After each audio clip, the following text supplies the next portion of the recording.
What's up, everybody? Welcome into another episode of Profit Picks. If you are new, we do always start the show by being transparent.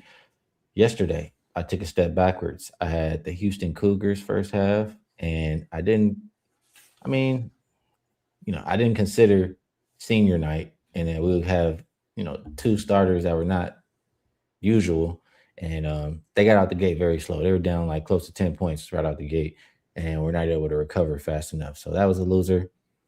Um, One I was frustrated with the Bucks.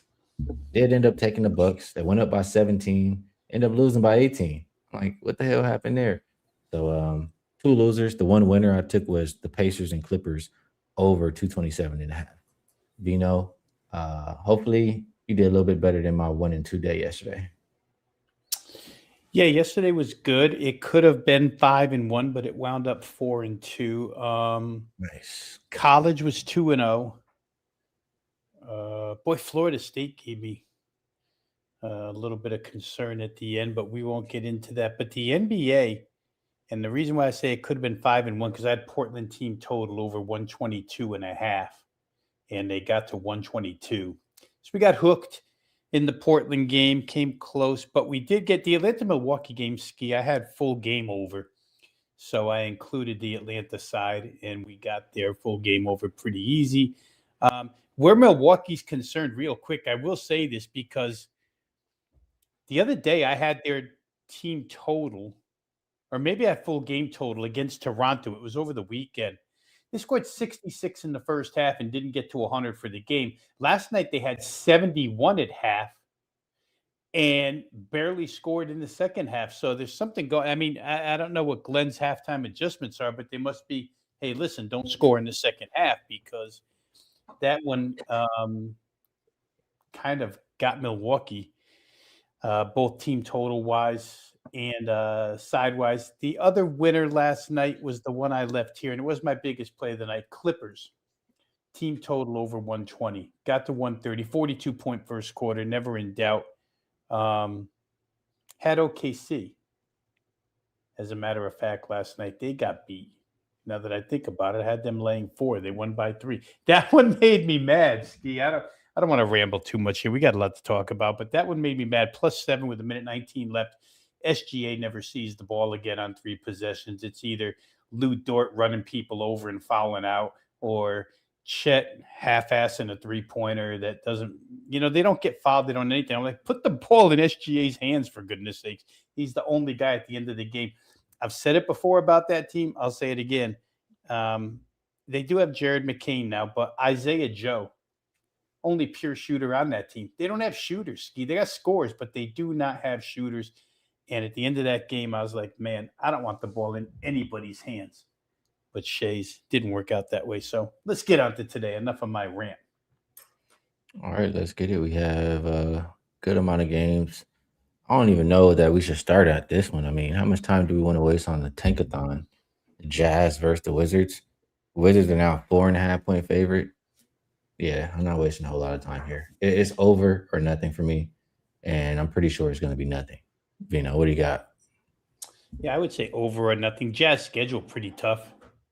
Back-to-backs, played Philly extreme. You want to know how bad the Jazz want to lose? They're winning that game with 50 seconds left and give up 6 straight points to lose. So, I mean, like they looked up at the scoreboard clock and said, hell no, you guys score a few. So you don't want either side. Trae Young will play on a minutes restriction tonight. I think I saw 17 to 20 minutes, but it would be over or nothing in that game for me too. All right, Mavs and Magic. This one open line is 8 and it's up to 9.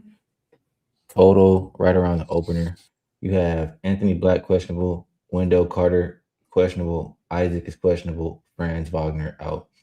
For the Mavs, Clay and Najee Marshall are both probable. Cooper Flag, Brandon Williams both questionable, and no Bagley. I don't know. I feel like I did make some money with the Magic the other day, but I hesitate a little bit with them here. And it's not like the Mavs have been great, but the Mavs have also been very injured. You could get Cooper Flag back out there amongst, they've been getting guys back little by little. Could be the healthiest Mavs team we've seen in a while. and that could be enough to stay within the number. That's my thought right now. What do you think here, Vino? Mavs and Magic. Schedule's been hard, right? I think this is 4th and 6 for Dallas as they get on this road trip. I think the other day we talked about it was the first of a 6-game road trip. They got trounced by Charlotte.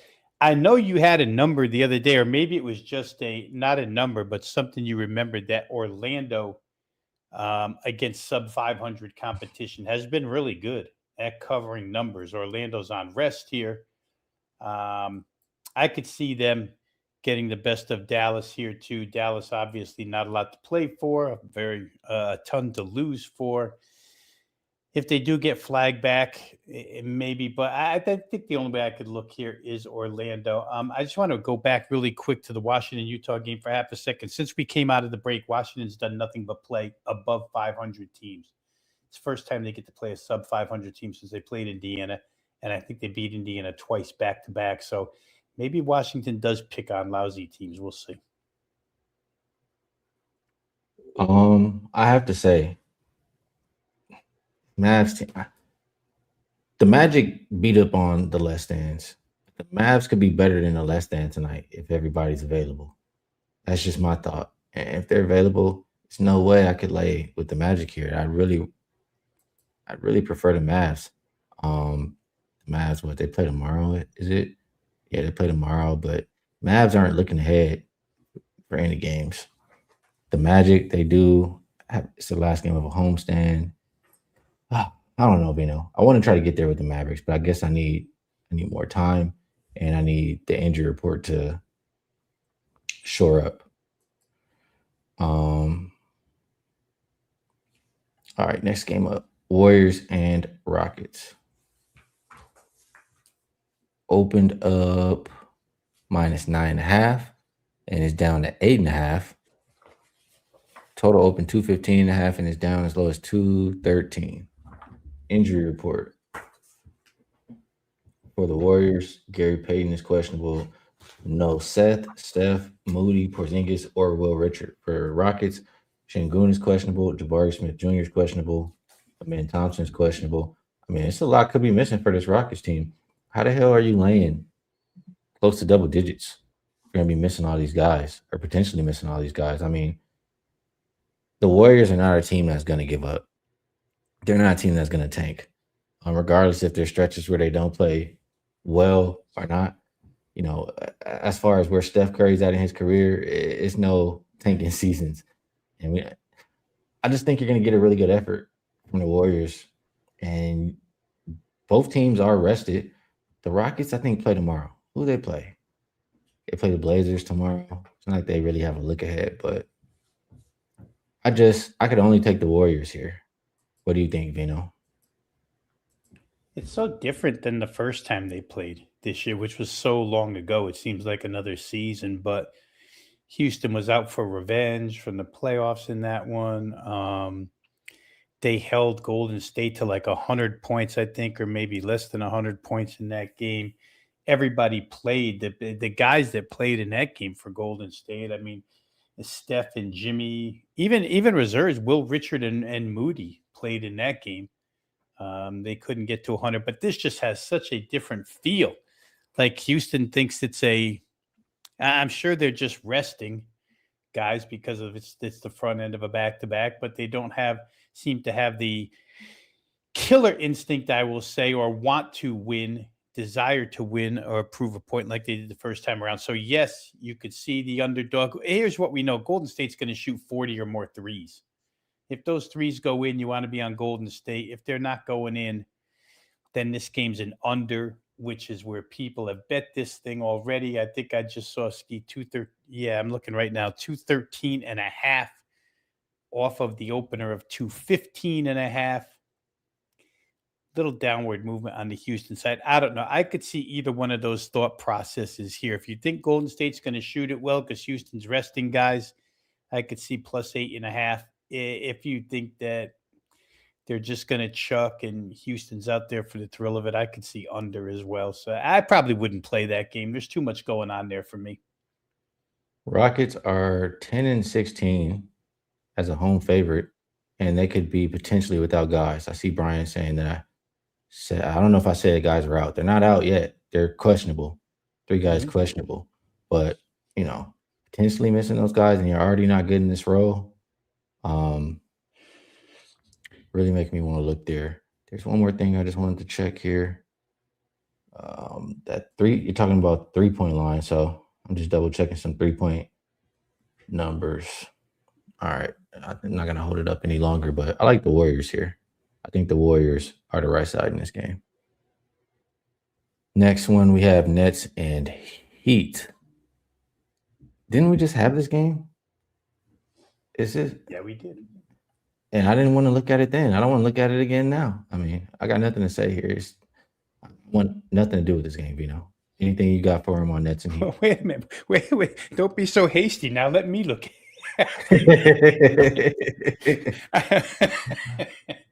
I looked at it the other day and I cashed for the Miami team total over the same exact price, Skee, the same thing, 119.5 again here tonight. They got to 124 the other day. Don't see why that doesn't happen again. So I was involved early on in this game playing Miami's team total over 119.5 for all the reasons that I said the other day. Miami pace, Brooklyn's not caring much. We don't have to continue on, but I did play the game, so we can get on to Detroit, San Antonio now. Yeah, that's enough with that garbage. I'm turning garbage into gold around here, Skee. Yeah, if you can do that, I tip my cap to you, Rob. Pistons and Spurs. It's a much better one here. Opened up 3.5, hasn't really moved. Total right around the opener as well. As far as an injury report, and I should probably refresh actually. Yeah, so as far as injury report, I don't see anybody on there for the Pistons. For the Spurs, Harrison Barnes, Ingram, and Plumlee look like they'll miss this game. The Spurs, it's a tough spot for them. They are coming off a 40-point win, I'll say that, but it's the first game home off of a 5-game road trip there, and it's the front of a back-to-back for them. Pretty tough, interesting spot for the Spurs. Have been playing good basketball though. The Pistons, I'm pretty sure they've covered. Yeah, they're 7-0 as a road underdog so far. Vino, is it just 1 + 1 = 2? Is this the Pistons cover the spread, or what are you looking at in this game? Yeah, I thought the most important thing when I looked at it, Skee, was the schedule. For San Antonio, they had to close that road trip out with a win. I think they had lost the prior game. They also lost to the Knicks on that road trip. And Philly didn't have Embiid that night. They just ran Philly off the court. Now, we talk about it all the time again. First home game after a long road trip. I don't want San Antonio. Detroit, again, it's repetitive. They play hard against everybody. They have the front line to match up. They have the physicality to match up. They probably have the depth to match up. One thing San Antonio usually has over other teams is they're so deep with quality players coming off the bench. Detroit's the same way. I think Detroit might be right. They have to test the waters all season long where they're at right now, especially against Western powers like San Antonio. I fully believe Detroit will come ready to play. I'm tilted that direction. Haven't played it yet, but I do have Detroit plus the 3.5 as a potential play here today. Detroit plus 3.5. Yeah, I get it. Well, 2 things are holding me up. One, I hate betting against the Spurs. 2, I need Spurs wins still for futures, and I really hate to root against that. And I'd be really pissed off. I could make myself really upset tonight if I'm betting aside. It makes me want to stay away. The total is pretty appealing though. Like these are 2 of the number 2 and number 3 defensive rated teams, right? The spot that I talked about for the Spurs, I'd like to think that that's gonna, and in that 40-point win that they had, they shot 40% from 3. Now come back home after that long road trip. I think the offense is going to be flat. I think the defense can still show up, especially in a top matchup like this. So regression on offense is what I'm thinking here, and 2 really good defensive teams. So I think under. If I had to play the side, I would play Pistons.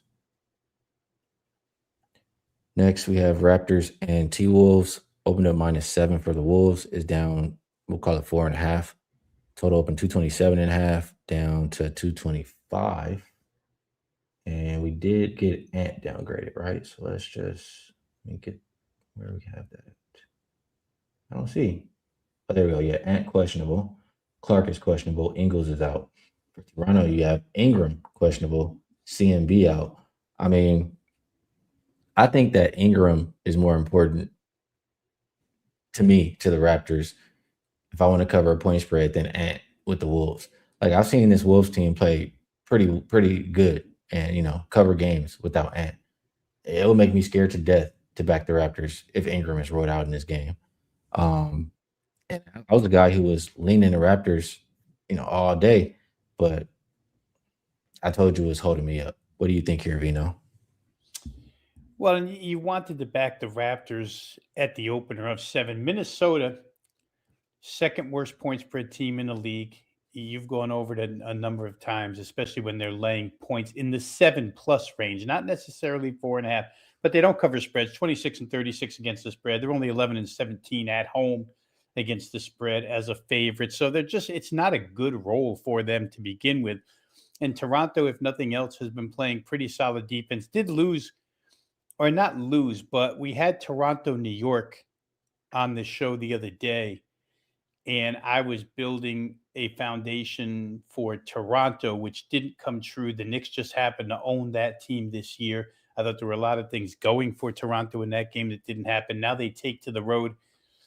I always think that the first game of a road trip is the most important one, so I would expect them to be motivated here. I wish I was getting 7 rather than 4.5. Agree on Ingram.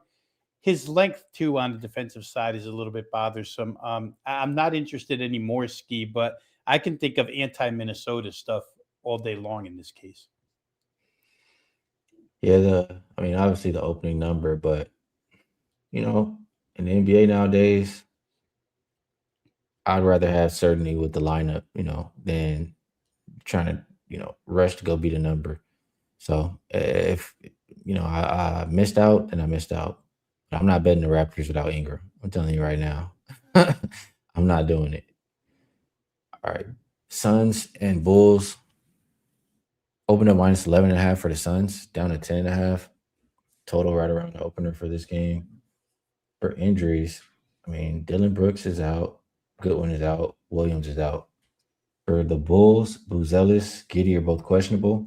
Smith and Williams are doubtful. Ivy and Simons are out. Seems like too much banged up, too much.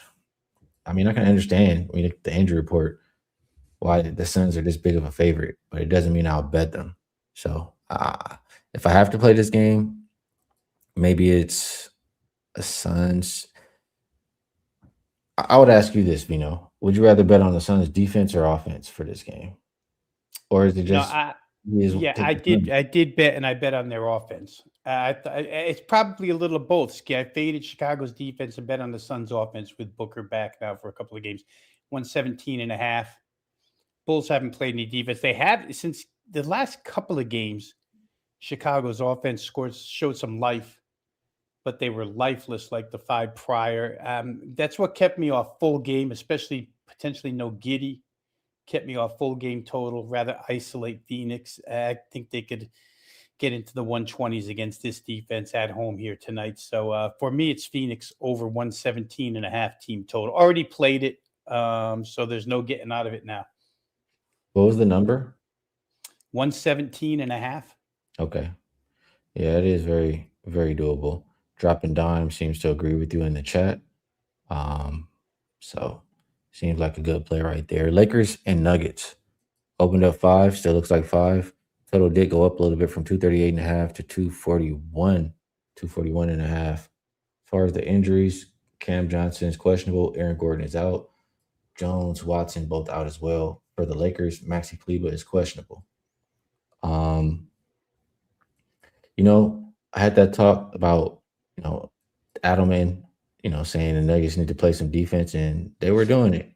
And maybe it got to a spot where, it was just too much fatigue built up, and they gave up 125 to the Jazz. Um, I'd like to think that after 2 days off, they get back to trying to play some of that defense. Can we trust the Lakers to play any defense though? The Lakers have held their past three opponents under 105, although they haven't been the best opponents. So I'm curious here, Vino. Do you think it's more under game, over game? The market thinks over. How you see it? Yeah, it's still hard for me to get to anything Denver under related. I mean, the last three games, OKC was overtime. I get it, but they still gave up 127. Come back and give up 117 to the Timberwolves, and then, like you say, on the back to back situation with travel, they gave up 125 to Utah. Probably just went through the motions. But until Aaron Gordon comes back, and we made this comment a while back with the injury list. It took a lot of defense away from this team, a lot of energy away from this team. They're good offensively still, not good defensively. It is the front end of a back to back. They have the Knicks coming in here tomorrow.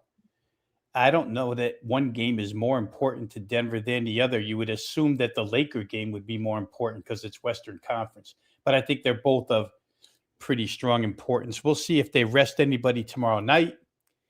Denver hasn't been a team to rest players in the second of back-to-backs, probably because they've just been so depth shy that you can't. I couldn't get to an under here in this game. I tell you, I didn't play it, but I almost took the Lakers plus the points, just thinking that I couldn't trust Denver to stop anybody. But as soon as I say that, the other side of my brain says you can't trust the Lakers to stop anybody either. So maybe I should be playing over here. We'll see if his plea is definitely for them to go anywhere in the playoffs. They need to play defense. Just, I don't know, maybe it was fatigue, Skee, but they don't show me except for one small spot against the Celtics, I think it was, or They whoever played it good was where defense they. in that game versus the Thunder. That was a dead nuts under game. It really was like I had no clue how they even got to the overtime and got all those points. It was a dead under defensive game. And after that overtime, playing on a back to back, you give it 125 to the Jazz. I can't fault you for that. Um, I like under. I like under, Vino. They neither And team is playing with pace here. Last five games, you got what? Or I'm sorry, this is not last five games. On the season, neither team plays with pace. But last five games, 22nd and 16th. Last five games, like I said, Lakers, at least the last three games, have been playing better defense. Uh, I think it's a defensive game. Yeah, I like the under. All right. Last game on the slate, another disaster game. Pelicans and Kings. I guess this is better than some of the other ones. Opened up 4.5, up as high as 6.5 now. Total also up from 231.5 to 235. Keeping it, I mean, Murphy and Zion are questionable. Murray's out. So that makes me really not want to play the game because I was leaning Pelicans and over before I saw that. For the Kings, Cartwell's out, Murray's out. This is an easy stay away, Rob Vino. But do you have anything you can recommend in Pelicans and Kings? not here, I don't, Skee. I'm with you. That's probably, and plus this one would just keep me up till 1 in the morning trying to cash. I don't need to be up till 1 in the morning watching this, begging for a winner. So, got a couple other things I like better. Really, nothing to add here. I mean, if somebody had the proverbial gun to head, it would be total over or nothing. Neither of these teams are good on the defensive end. And for what it's worth, Sacramento did beat Dallas and Memphis, teams in the same category as New Orleans. 237 and 251 in those two games. It's part of their last five. The other three in those last five are Houston, Lakers, and Phoenix. So no shame in losing those. But the two times they got a team in this weight class, New Orleans, they did win them both, and both did go over. Yeah, I'm done with that one, Vino. Close the book on that one. Yeah, best bedtime. But before we do, I was trying to just double check some of these promos because I still was slacking. But what was it? the same, right? The three buy a 3 day, you get 3 days for free. So if you like to be involved with Rob Vino or myself, that is a good way to do it. Other than that, Vino, I'm gonna pass it to you and ask you if there's anything else you'd like to promote. And if you have a best bet for the show, feel free. If you have a best bet for the show, we'd love to hear it. If you have more promo, feel free. Yeah, we're coming up on it. It's more appropriate for tomorrow than it is for today, but they continue to offer Weekend Warrior all sports package. So you can get all the NBA and all the college for just 49 for a full Saturday and Sunday, which will be loaded this Saturday and Sunday as far as college hoop and NBA are concerned. So that we could talk a little bit more about that tomorrow, but that still is on the board offer from WagerTalk. Here's Skee. I'm going to make it simple. I won the other night. I don't see why I wouldn't win tonight again with Miami team total over 119.5 against Brooklyn. Miami's going to do what they do. Miami's still in a divisional battle here. Not that division means everything. Conference standings mean more, but they still have an opportunity here inside their division while Atlanta is on a hot streak and Orlando stumbles around. So I like the Heat to take advantage of Brooklyn's defense here in a big way. Team total over 119.5. All right, good stuff, Ravino. For myself, yeah, basketball has been going pretty well. I think I'm around maybe 56 or 57 units on basketball. I did lose yesterday. But again, I haven't made a play in the NBA today. I have a lot that I'm looking at. I've been doing pretty good taking my time. If something stands out and I have to bet it right away, I will. But I don't like giving out bets that I haven't made. So I broke down the games, told you what I'm looking at. I'm just going to leave it like that for today. Vino, I appreciate you taking the time to break the games down with me. It's my process. I'm sure we help everybody else out there as well. And chat, we appreciate you all tuning in, supporting the show, bringing the winners that you guys research as well. A lot of great cappers and just great people. So we appreciate you. Best of luck, everybody, on all your action, and we'll be back again tomorrow.